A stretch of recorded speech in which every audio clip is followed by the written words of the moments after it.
కొత్తగూడెం జిల్లా పాల్వంచ అంబేద్కర్ సెంటర్లో mother Teresa auto union అధ్యక్షులు నజీరుద్దీన్ ఆధ్వర్యంలో 77వ స్వాతంత్ర దినోత్సవ వేడుకలు ఘనంగా నిర్వహించారు। ఈ కార్యక్రమానికి ముఖ్య అతిథిగా Palvancha town second SA Raghavaiah చేతుల మీదుగా జెండా ఆవిష్కరణ చేశారు। ఈ సందర్భంగా ఎస్ఏ రాఘవయ్య మాట్లాడుతూ ప్రజలందరికీ 77వ స్వాతంత్ర దినోత్సవ శుభాకాంక్షలు తెలియజేశారు। ఈ కార్యక్రమంలో ఆటో యూనియన్ నాయకులు ప్రజలందరూ పాల్గొన్నారు।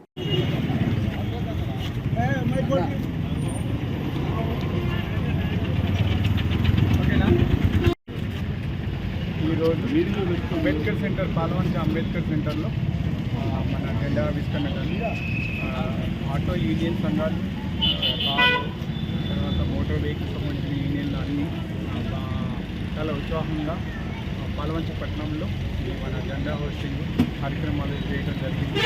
ఇందులో భాగంగా పట్టణ ప్రజలకి వాహన వాహన యూనియన్లు అందరికీ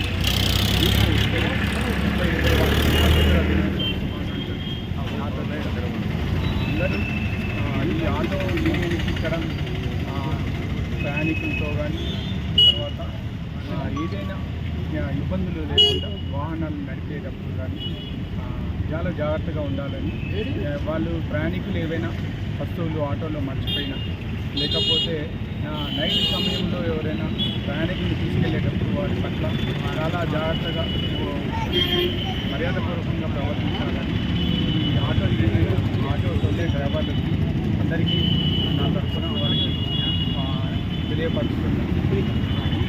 ఈ 77వ స్వతంత్ర దినోత్సవం సందర్భంగా అందరికీ వాహనదారులు తర్వాత ఈ ఆటో యూనియన్ పాల్ యూనియన్ అందరికీ ఇండిపెండెన్స్ డే తెలియపరుస్తుంది।